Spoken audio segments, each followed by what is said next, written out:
تنزيل من رب العالمين.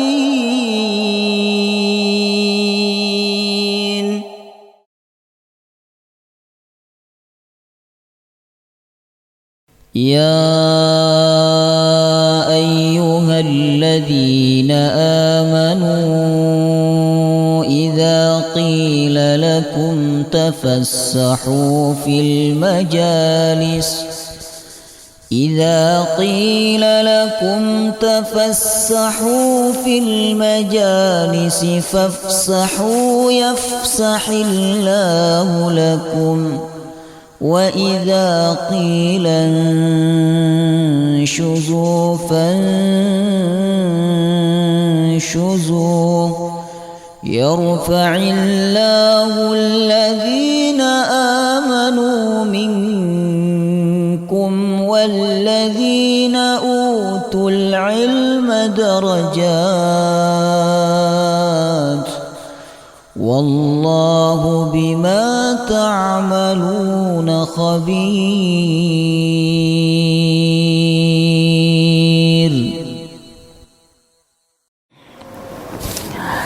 بسم الله الرحمن الرحيم. الحمد لله رب العالمين، نحمده ونستعينه ونستغفره ونعوذ بالله من شرور أنفسنا وسيئات أعمالنا، من يهده الله فلا مضل له ومن يضلل فلا هادي له، وأشهد أن لا إله إلا الله وحده لا شريك له، وأشهد أن محمدا عبده ورسوله لا نبي بعده. اللهم صل على نبينا محمد وعلى آله وصحبه وبارك وسلم أجمعين. قال الله تعالى في القرآن الكريم وهو أصدق القائلين: يا أيها الذين آمنوا اتقوا الله حق تقاته ولا تموتن إلا وأنتم مسلمون. يا أيها الذين آمنوا اتقوا الله وقولوا قولا سديدا يصلح لكم أعمالكم ويغفر لكم ذنوبكم، ومن يطع الله ورسوله فقد فاز فوزا عظيما. اللهم إنا نسألك علما نافعا ورزقا طيبا وعملا متقبلا. اللهم إنا نعوذ بك من علم لا ينفع وقلب لا يخشع وعمل لا يرفع ودعاء لا يسمع. اللهم أنت يا ميسر يسر أمورنا أمور الدنيا والآخرة، آمين يا رب العالمين. Alhamdulillah, kita memuji dan bersyukur kepada Allah Subhanahu wa ta'ala, dan kita harus selalu bersyukur kepada Allah karena Allah selalu memberikan nikmatnya kepada kita. Salah satu nikmat yang patut kita syukuri malam hari ini, kita dimudahkan kembali oleh Allah untuk bertemu dan berkumpul dalam suatu majlis yang sangat mulia, yakni majlis ilmu. Semoga datangnya kita dalam majlis ini semakin menambah iman dan cinta kita kepada Allah Subhanahu wa ta'ala. Amin ya rabbal alamin. Jamaah rahimakumullah, malam hari ini kita akan melanjutkan kajian rutin kita, kitab Umdatul Ahkam, yang isinya adalah hadis-hadis dari Bukhari dan Muslim yang menjelaskan tentang hukum-hukum syariat. Terakhir kajian kita dalam kitab Umdatul Ahkam sampai pada hadis yang keberapa terakhir? Hadis yang pertama. Hadis yang pertama berbicara tentang niat, dan manusia itu mendapatkan bagian sesuai niatnya. Maka hal penting yang harus kita tanamkan menyongsong datangnya bulan Ramadan adalah niat. Niat yang kuat buat program apa yang harus kita lakukan di bulan Ramadan. Seandainya umur tidak sampai pada bulan Ramadan, maka Allah sudah catat pahalanya. Berdasarkan hadis wa innama likulli imri'in ma nawa, bahwa manusia itu mendapatkan sesuai apa yang dia niatkan. Hadis ini secara panjang lebar sudah kita pahami maknanya dan kita ambil pelajarannya. Maka pertemuan malam hari ini kita akan menuju kepada hadis yang kedua.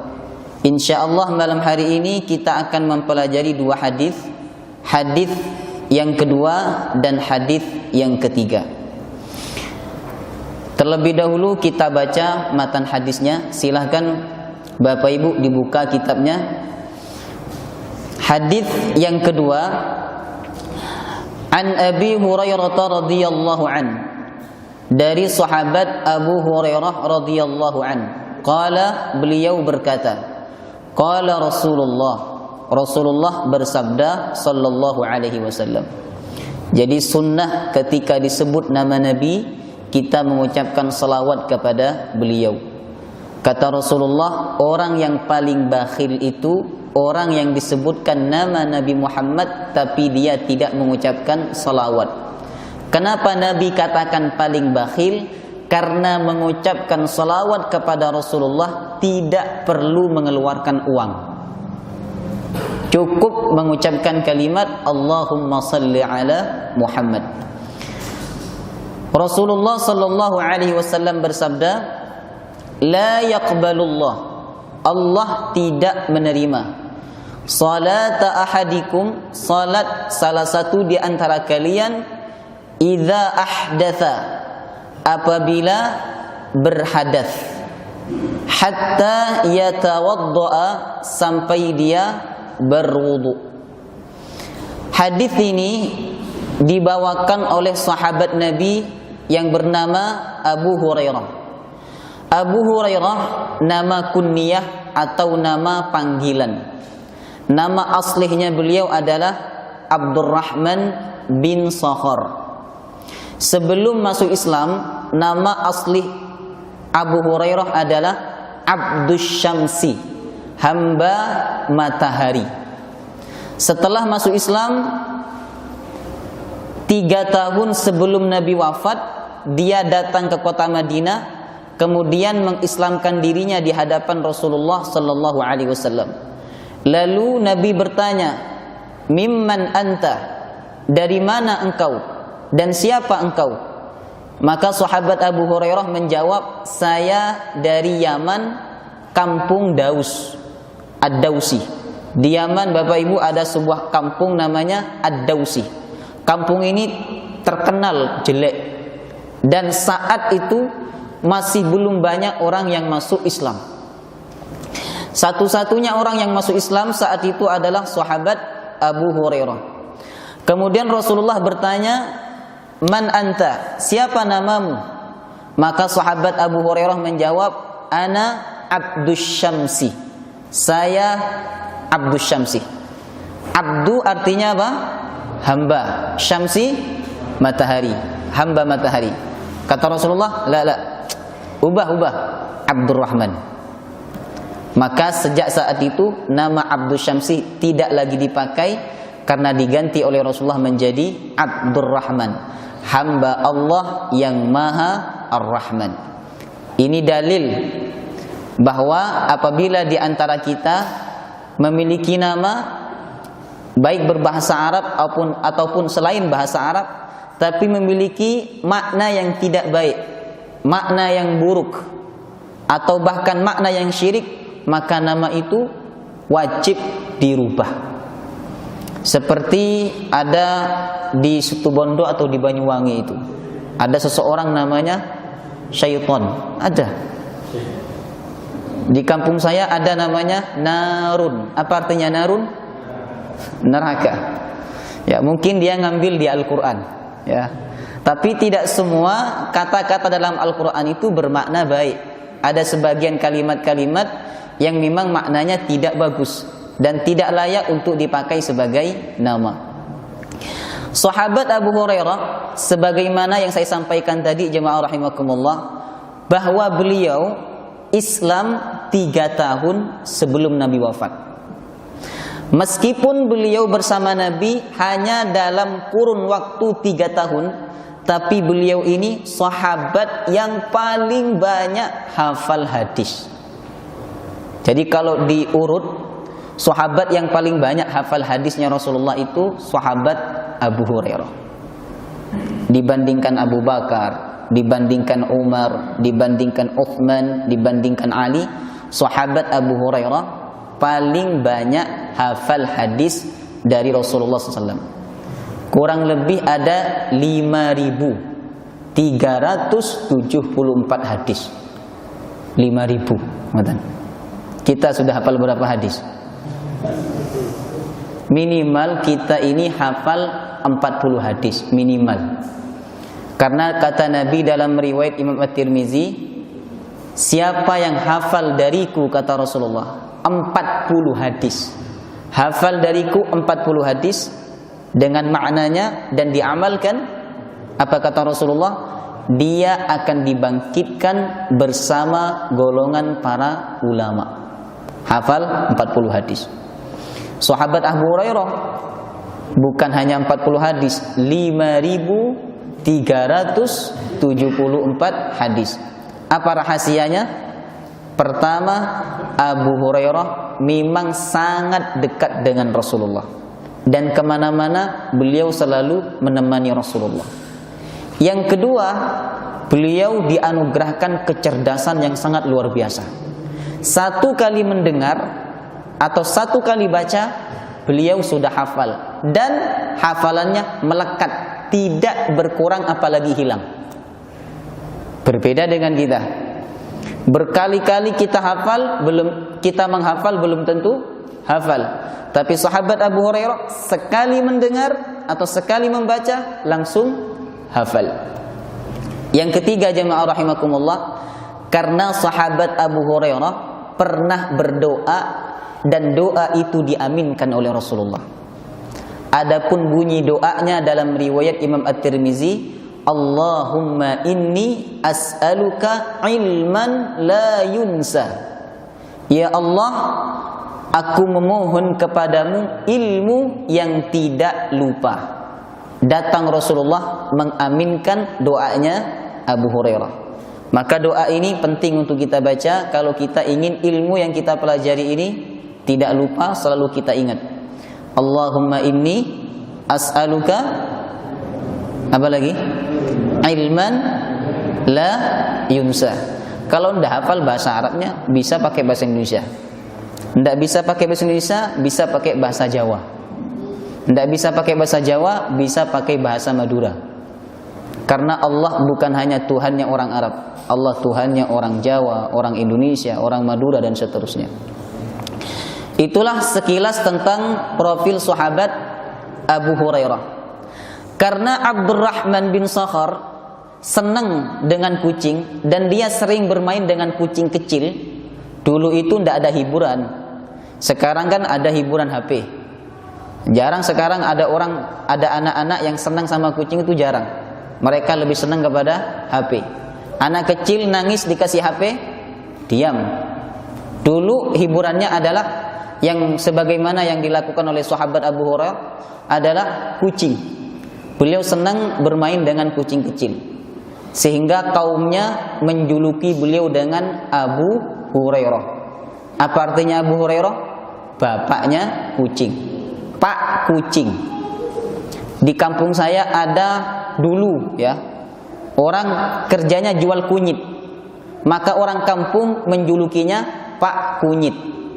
Kalau kumisnya panjang biasanya orang menyebutnya apa?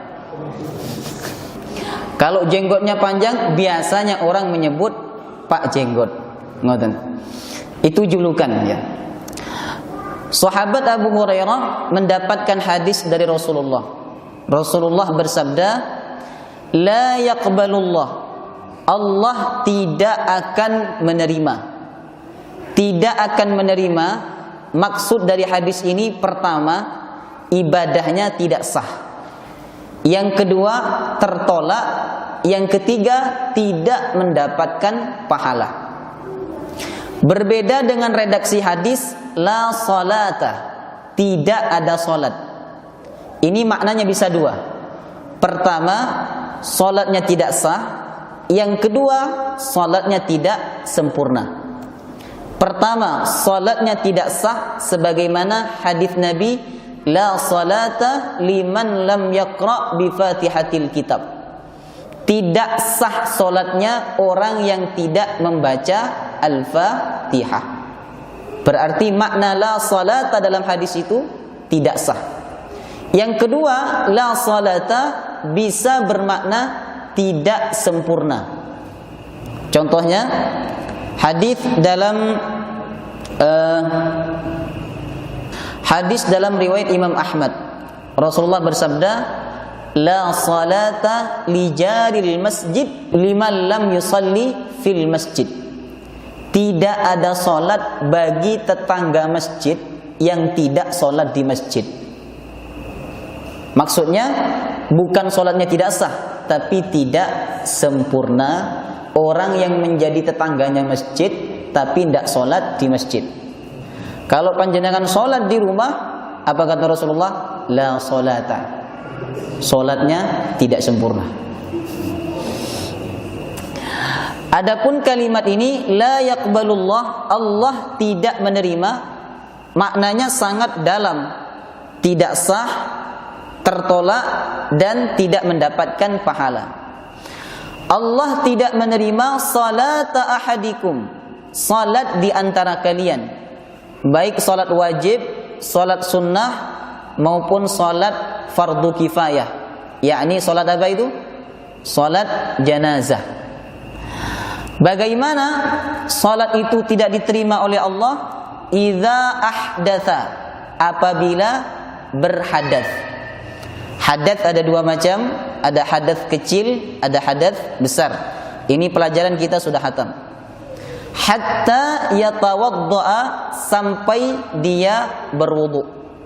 Jadi hadis ini menegaskan bahwa ibadah salat seseorang itu tidak akan diterima oleh Allah apabila dia mengerjakan ibadah salat dalam keadaan hadas, baik hadas kecil maupun hadas besar. Demikian makna hadis yang kedua di dalam kitab Umdatul Ahkam.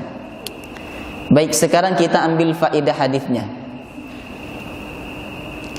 Yang pertama, tidak diterimanya suatu ibadah bukan hanya gara-gara niatnya tidak benar, bukan hanya gara-gara niatnya tidak ikhlas, tapi bisa juga ibadah itu tidak diterima oleh Allah meskipun niatnya ikhlas karena pelaksanaannya tidak sesuai tuntunan syariat. Meskipun ikhlas, 100% ikhlas karena Allah, kalau pelaksanaan ibadah itu tidak sesuai tuntunan syariat, maka ibadahnya tidak akan diterima oleh Allah Subhanahu wa ta'ala. Segala macam ibadah, bukan hanya ibadah salat, ibadah puasa, ibadah zakat, ibadah haji, meskipun niatnya ikhlas, kalau tidak sesuai tuntunan, maka ibadahnya tertolak. Maka dalam hadis tadi dikatakan, orang yang salat dalam keadaan hadas, ketika dia menjadi imam, Allahu Akbar, dapat 2 rakaat, wudunya batal. Karena dia malu untuk membatalkan salatnya, akhirnya diteruskan. Apa kata Rasulullah? Salatnya tertolak. Karena apa? Meskipun dia ikhlas, tapi ibadah salatnya sudah menyalahi tuntunan syariat. Tuntunannya apa? Kalau salat harus dalam keadaan suci. Maka Rasulullah bersabda, "Man ahdatsa fi amrina hadza ma laysa lahu minhu fahuwa raddun." Siapa yang menyalahi tuntunan kami, kata Rasulullah, maka amal ibadahnya akan tertolak meskipun ikhlas. Salat Isya 4 rakaat, meskipun kita ikhlas melakukan salat Isya, tapi kalau kita kurangi rakaatnya atau kita tambah rakaatnya, salatnya tidak sah, kemudian tidak mendapatkan pahala dari Allah Subhanahu wa ta'ala. Ini pelajaran yang pertama. Pelajaran yang kedua, hadis tersebut menunjukkan larangan salat dalam keadaan hadas. Hampir mirip jemaah, ya. Antara hadis dengan hadas itu hampir mirip. Ada ahli hadis, ada ahli hadas. Mantan. Kalau kita ini bukan ahli hadis, kita ini bagian apa? Ahli hadas gini. Ini sikit-sikit hadas, sikit-sikit hadas. Kalau Imam Syafi'i, Abu Hurairah, Imam At-Tirmizi, mereka adalah min ahlil hadis. Nah, hadis tersebut menunjukkan larangan salat dalam keadaan hadas. Salatnya bukan mendapatkan pahala, justru akan mendapatkan dosa. Misal subuh-subuh dalam keadaan junub, malas yang mau mandi. Tapi kalau tidak sholat, malu sama mertua, akhirnya sholat. Maka sholatnya bukan mendapatkan pahala, justru mendapatkan dosa. Na'udzubillah. Karena Allah dengan tegas menyatakan dalam Al-Quran, Ya ayyuhalladzina amanu la taqrabus salata wa antum sukara hatta ta'lamu ma taquluna wa la junuban illa 'abiri sabilin hatta taghtasilu. Wahai orang-orang beriman, janganlah kalian mendekati salat dalam keadaan mabuk, dan janganlah kalian mendekati salat ketika kalian dalam keadaan junub sampai kalian mandi. Ini dalil yang tegas bahwa dalam keadaan hadas kita dilarang, bahkan diharamkan melaksanakan ibadah salat. Dalam kitab Safinatun Najah, kitabnya tipis, ini sangat cocok bagi para pemula yang ingin belajar fikih. Safinatun Najah yang ditulis oleh ulama kelahiran Hadrami, ya. Namanya beliau adalah Syekh Salim bin Sumair Al-Hadrami dan bermadhab Syafi'i. Maka isi kitabnya semua madhab Syafi'i. Dalam kitab itu dikatakan bahwa man intaqadha wudu'uhu harama alaihi arba'atu asya'. Siapa yang wudu'nya batal, maka diharamkan baginya 4 perkara. Artinya apa? Dia tidak boleh melakukan 4 perkara apabila wudu'nya batal. Pertama, as-salatu, salat. Tidak boleh. Kemudian yang kedua, at-tawafu, tawaf. Baik tawaf sunnah maupun tawaf wajib, tidak boleh. Kemudian yang ketiga, mashul mushaf. Masul mushaf, nyentuh Al-Quran. Bagaimana kalau Quran terjemah? Kalau Quran terjemah saja, tidak ada tafsirnya, sama, hukumnya haram dalam mazhab Syafi'i. Tapi kalau terjemah itu ada tafsirnya, ada catatan kakinya, maka hukumnya makruh. Kemudian yang terakhir adalah wahamaluhu, membawa mushaf. Jadi ada 4 yang diharamkan. Pertama apa? Salat. Yang kedua tawaf. Yang ketiga menyentuh Quran. Yang keempat membawa Al-Quran. Ini dalam mazhab Syafi'i. Kemudian faedah yang terakhir adalah salat merupakan ibadah powerful, memiliki keagungan sangat luar biasa, dan wasilah tersambungnya hubungan seorang hamba dengan Allah. Oleh karena itu, salat wajib dilaksanakan dalam keadaan suci. Salat wajib dilaksanakan dalam keadaan suci. Ini menunjukkan bahwa salat ibadah yang sangat agung, ibadah yang sangat mulia. Berbeda dengan tawaf, memegang Al-Quran atau membawa Al-Quran. Itu masih ada perbedaan di kalangan ulama. Ada ulama mengatakan boleh tawaf walaupun wudhunya batal. Memegang Quran, ada yang mengatakan boleh pegang Quran walaupun wudhunya batal. Membawa Quran boleh, sebagian ulama mengatakan boleh walaupun tidak punya wudhu. Masih ada perbedaan pendapat. Tapi ketika masuk bab salat, ulama tidak ada perbedaan pendapat. Semuanya sepakat bahwa salat wajib dilaksanakan dalam keadaan suci. Kalau tidak suci, maka hukumnya haram. Jelas sampai sini? Ini menunjukkan bahwa ibadah salat itu ibadah yang sangat agung. Demikian faedah hadis yang bisa kita ambil dari hadis yang kedua. Baik, sekarang kita lanjut hadis yang ketiga. Nah, silakan dibuka hadis yang ketiga.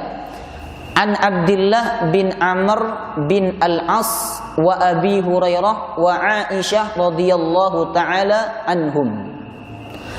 Hadis ini dibawakan oleh 3 sahabat. Pertama Abdullah bin Amr, yang kedua Abu Hurairah, yang ketiga Aisyah. Kalau ada hadis disampaikan oleh 3 sahabat, masih ingat atau tidak? Hadis apa namanya? Kalau satu sahabat namanya hadis ahad. Ahad artinya satu. Kalau dua sahabat hadis apa namanya? Hadis aziz, ya. Kalau 3 hadis masyhur, benar. 3 sampai 10 masyhur. 10 sampai 40 hadis mutawatir. Maka hadis ini tergolong sebagai hadis masyhur karena yang meriwayatkan ada 3 sahabat, Abdullah bin Umar, Abu Hurairah, dan Aisyah radhiyallahu taala anhum. Abdullah bin Umar ini sahabat senior. Adapun ayahnya Amr bin Al-As, ini sahabat junior. Kemudian Abu Hurairah sebagaimana riwayat yang saya sampaikan tadi. Yang terakhir adalah Aisyah radhiyallahu anha. Beliau dinikahi oleh Nabi ketika berumur 6 tahun. Dan berkumpul satu rumah ketika berumur 9 tahun. Dulu tidak ada masalah.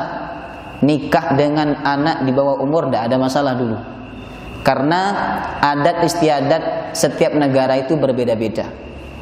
Cuman ketika dihadapkan kepada orang-orang orientalis, mereka mengkritik Nabi Muhammad. Kata mereka, Muhammad Nabi kalian itu suka sama anak kecil. Padahal dulu di Arab tidak ada masalah. Dan waktu Nabi menikahi Aisyah, tidak ada orang yang komplain. Artinya apa? Sudah menjadi kebiasaan. Karena masing-masing negara itu beda. Kalau di Indonesia minimal berapa tahun? Boleh menikah itu minimal berapa tahun? 18. Kemudian kalau di India 16 tahun sudah boleh menikah. Dan tidak menutup kemungkinan di negara-negara yang lain juga memiliki perbedaan dalam penentuan minimal boleh menikah itu berapa tahun. Baik. Mereka mendapatkan hadis dari Rasulullah.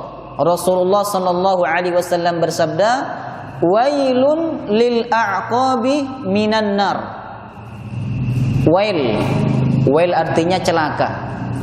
Wail jamaah rahimakumullah, kalau kita merujuk kepada tafsir, wail itu ada 2 makna. Ketika Imam Ibnu Katsir menafsirkan kalimat wailul lil mutaffifin, celakalah bagi orang yang berbuat curang. Beliau menafsirkan kata wail ada 2 makna. Pertama, wail itu jubbun fi nari jahannam, lembah yang ada di dalam neraka jahanam. Apabila lembah itu dibuka, maka neraka jahanam minta perlindungan kepada Allah. Jadi di dalam neraka jahanam itu ada lembah.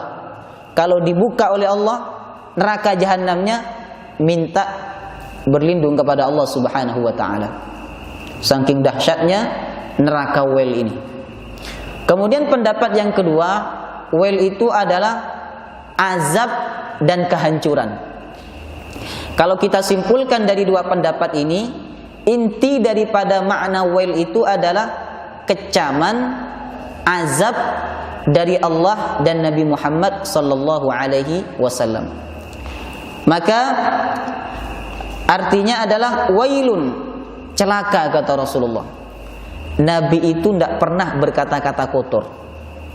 Setahu saya Nabi berkata yang tidak baik untuk umatnya itu hanya dua. Pertama, umatnya yang tidak mendapatkan ampunan di bulan Ramadan. Kata Nabi apa? Uffil liqaumin man adraka Ramadan wa lam yughfarlah. Celakalah seseorang. Jadi Nabi mengecam celaka umatnya yang mendapati bulan Ramadan tapi tidak mendapatkan ampunan Allah. Ini yang pertama. Yang kedua, hadis ini. Celaka kata Nabi. Siapa mereka? Lil a'qab. A'qab, tumit bagian belakang. Tumit. Biasanya dulu pada zamannya Rasulullah SAW dikatakan oleh sahabat Abdullah bin Umar bahwa sebab turunnya hadis ini adalah saat sahabat-sahabat Nabi pulang dari kota Mekah menuju Madinah bersama Rasulullah. Di tengah perjalanan mereka ingin melaksanakan sholat asar. Kemudian Nabi mempersilakan para sahabatnya untuk mengambil wudhu.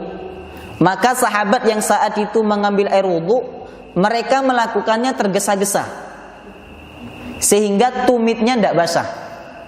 Ngoten. Kalau sekarang ditendang-tendang lah, airnya ditendang-tendang sehingga tumitnya tidak basah. Kemudian melihat kejadian itu, Rasulullah menyampaikan dengan suara yang lantang, wailun lil a'qabi minan nar. Celakalah bagi tumit-tumit yang tidak terkena air saat berwudu. Celaka. Pertama, ada yang sifatnya seluruh badan. Jadi seluruh badan kena azab neraka. Kemudian yang kedua, ada yang sifatnya sebagian. Sebagaimana hadis tadi, wailun lil a'qab. Celakalah tumit-tumit yang tidak terbasahi saat wudu. Yang celaka apanya? Tumitnya, yang kena api neraka tumitnya. Maka ini dalil jemaah rahimakumullah bahwa azab neraka itu ada yang sifatnya mengena seluruh anggota badan, ada yang sebahagian. Jangankan seluruh anggota badan, kena sebahagian saja, sudah luar biasa sakitnya. Kita masak kemudian kena serpihan gorengan, wah itu berteriak, cuman serpihan itu, belum kena apinya. Ngoten. Bagaimana mereka yang diazab oleh Allah seluruh anggota badannya? Nauzubillahi min zalik. Kemudian yang kedua, wajibnya membasuh anggota wudu secara menyeluruh dan tidak boleh terdapat celah sedikit pun dari anggota wudu yang tidak terkena air. Jika demikian, maka wudunya batal dan pelakunya dikecam. Nauzubillah. Maka saat berwudu hati-hati. Jangan sampai anggota wudu tidak terbasahi. Meskipun seujung kuku, kalau tidak basah, wudunya tidak sah dan pelakunya jika dia sengaja, pelakunya dikecam. Wailun lil a'qabi minan nar. Na'udzubillahi min dzalik. Kemudian pelajaran yang ketiga adalah orang yang dikecam dan diancam dengan azab bukan hanya para pelaku maksiat, tapi orang yang melakukan suatu ibadah juga mendapatkan kecaman jika tidak menyempurnakan ibadah itu sesuai tuntunan. Coba ingat-ingat Quran surah Al-Ma'un. Dalam surah itu Allah mengecam siapa? Orang yang sholat. Fawailul lil musallin. Celakalah orang-orang yang sholat. Jadi yang dikecam celaka itu bukan hanya pelaku maksiat, tapi mereka yang melakukan ibadah tidak sesuai tuntunan, Allah juga kecam. Fawailul lil musallin. Celakalah orang-orang yang sholat. alladzina hum ala salatihim sahun. Mereka yang lalai terhadap ibadah salatnya. Untungnya kalimat itu menggunakan kata terhadap. Seandainya kalimat itu menggunakan di dalam ibadah salatnya, maka semua kita ini celaka. Karena kita di dalam ibadah salat sering lalai untuk mengingat Allah Subhanahu wa ta'ala. Maka jemaah rahimakumullah, yang dikecam oleh Allah tidak hanya pelaku maksiat, tapi orang yang melakukan suatu ibadah mendapatkan kecaman jika tidak menyempurnakan ibadah itu sesuai tuntunan. Yang terakhir adalah orang mukmin wajib mengingatkan saudaranya yang keliru dalam pelaksanaan suatu ibadah. Sebagaimana Nabi mengingatkan sahabatnya yang tidak membasahi tumit mereka saat berwudu. Maka kita sebagai orang beriman wajib mengingatkan saudara kita yang keliru saat beribadah. Contoh ringkasnya adalah ketika kita beribadah salat di sebuah masjid, lalu kita mendapati ada seseorang yang sholat pakai kaos oblong, sehingga saat sujud, mohon maaf, bokongnya kelihatan. Batal itu sholatnya. Kita yang tahu bahwa sholat dia batal, wajib mengingatkan. Kalau kita tidak mengingatkan dia, maka hati-hati jemaah rahimakumullah. Bisa saja kita telah berbuat dosa gara-gara kita tidak menyampaikan dakwah kepada dia. Na'udzubillahi min dzalik. Demikian dua hadis yang bisa kita pelajari pada malam hari ini. Semoga bermanfaat. Semoga Allah Subhanahu wa taala memberikan kita panjang umur, sehat wal afiat, dan dimudahkan segala urusan kita oleh Allah Subhanahu wa taala. Amin ya rabbal alamin. Cukup sekian dari saya. Mari kita sama-sama tutup dengan pembacaan doa kafaratul majlis. Subhanakallahumma wa bihamdika asyhadu an la ilaha illa anta astaghfiruka wa atubu ilaik. Wassalamu alaikum warahmatullahi wabarakatuh.